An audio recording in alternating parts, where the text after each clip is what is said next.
Hey, how's it going, everybody? Thanks for tuning in. I wanted to create this video because I've been getting a lot of questions about, what is depreciation? How does it affect your business or your personal balance sheet? So I thought I would create a little spreadsheet here and maybe show a little visual on what's going on with depreciation. It's not the most easily understood thing, and so hopefully I'm trying to make it a little more conceptualized for all of you. So I guess starting off here, I create a little spreadsheet here that shows two different assets that you may have purchased, a desk and a truck. They both have different amounts and both have different properties. So these properties are coming from the IRS website usually, or there's some guidance for accounting rules. So if you're unsure what depreciable life your asset has, then you would just go online and figure out exactly what it is. Before getting too much into it, what is depreciation? Depreciation is basically the act of spreading a large purchase over several years, so it doesn't affect a single year. And you may have heard that with vehicles or whatever. If they say that you purchase a vehicle, you lose over 50% of its value, or it depreciates over 50% the second you drive it off the lot. So it's kind of the same thing there. There are different approaches for depreciation. I mean that, and there are different ways to calculate it, but what I'm going to focus on here is what we call straight line depreciation, so you can kind of associate what that means based on its name. It's the same thing every year, whereas there's other depreciation models that will take a large percentage in the first year and a smaller percentage in the second year, and so on.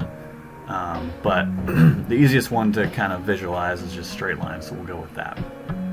So as I mentioned here, the desk and the truck both have a different amount that they're purchased for and different useful life. Or I say useful life because that's how long the asset should be used, or typically used for the company or whatever you're using it for. And at the time that useful life is over, then supposedly it could be disposed, or it's not. It could be replaced at any time after that. So what we do then, we'll start with the desk first, is take the $300 that it was purchased for, 7-year property, and we divide that by 7, right? $300 divided by 7 is $42 a year, until the total of $300 is met. So what you do is, rather than taking the full expense of $300 in the first year, you would take a small expense each year until the useful life is up. So basically what it does is spread out that large payment so you don't take a big hit in the first year. Now there are reasons why you might want to do that in the future, but I'll get to that here in a little bit. But this just kind of shows exactly what's going on there. So the same thing with the truck. The truck's 5-year property. It's a bigger expense, so it's $2,000 each year. As you can see, it only goes through 5 years. And so then at the end of each year, these are what your total depreciation would be. If you're, if we're talking about your balance sheet for your business, this is what your total depreciation would be. If you're talking about your tax return, this is what your total depreciation would be if you only have these two assets, right?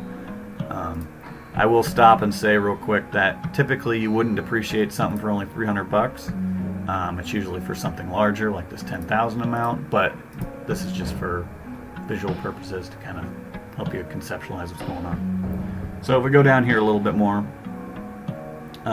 you see I did a comparison without depreciation and with depreciation. So what without depreciation means is if you purchased it and just treated it as a normal purchase, like a utility or a tax payment or anything like that, wages, if you just kind of included that in there, then this would show what your total net income would be at the end of the year. With depreciation is kind of goes along with what I've created up here. So first, without depreciation, let's say we make $6,000 in revenue. We paid $1,000 in rent. We have insurance of $500. We have salaries and wages of $400, and so on. So as you can see here, the yellow indicates the total amount. You're taking the total amount in the first year. This is the first year right here. So that means that your total expenses are $12,000, which means you have a net loss of $6,400. If we go over here to with depreciation, this kind of goes back to what I was talking about for each year. This would be, for instance, your first year.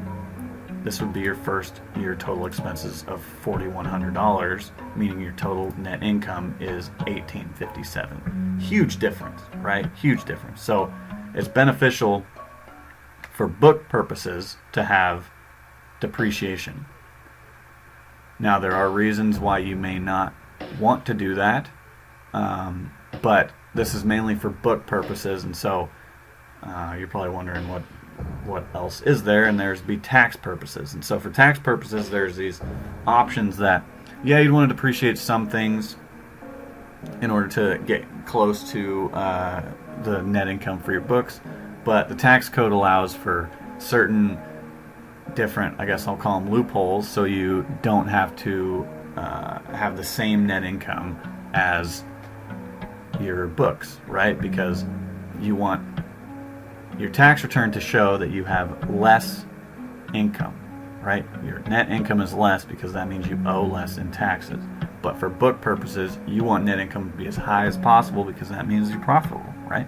So, with that being said, there are two different types of loopholes, I guess you'd call them, for tax purposes. One is Section 179, and I'm not going to get into tremendous detail on either one of these, but I just wanted to kind of throw them out there. So if you are in the boat where you're trying to reduce your tax liability, then you would use potentially one of these things.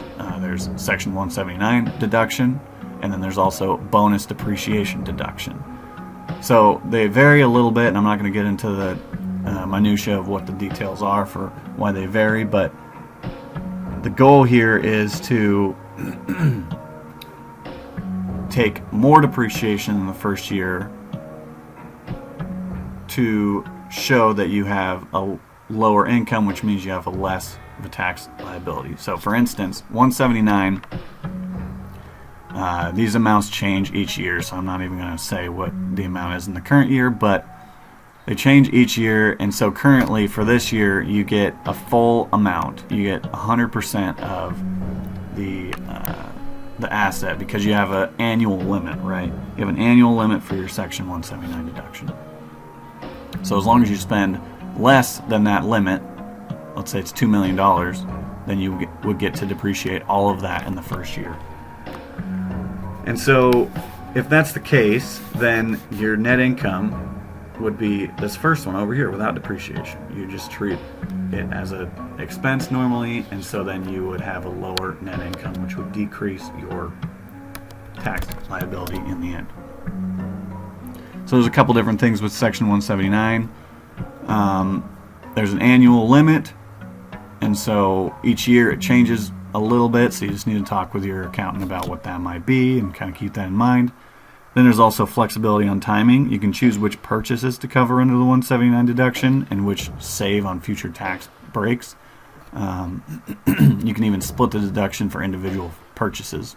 For example, like claiming half the cost of a car up front while spending the rest or spreading the rest over the purchase of time. Over time.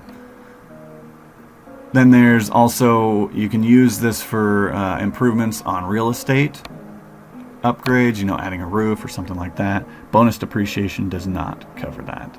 So what is bonus depreciation? Bonus depreciation is, it uses a percentage rather than a total amount.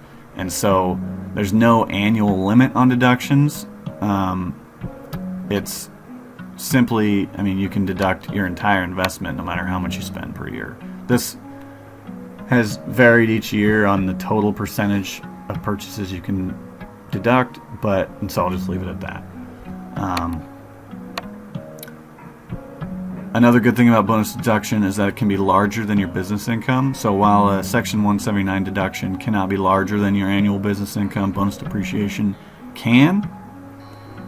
It's less flexible, so it has to apply to all assets. You can't just use it for an individual one, and then also you can't just use it for a portion of it. You have to use all of it. So yeah, I think that's really all I wanted to mention on those. If you have more questions on bonus depreciation and Section 179, obviously talk to your tax accountant and determine what's best for you. Sometimes you would, depending on the asset, it might not qualify, and so just keep that in mind. So I think that's pretty much all I wanted to mention there. That's a quick overview on depreciation. Obviously there's more to it, but this is a kind of a quick guideline on what accountants do when they're calculating depreciation and really what it means. If you like the video, please like it and subscribe to my channel. Hopefully we'll have some more coming up soon. And if you have comments or questions, feel free to leave them down below, and I'll try and get to them if I can. And if you have ideas for other videos that you'd like me to discuss, please put that on there. But other than that, thanks for watching. Bye.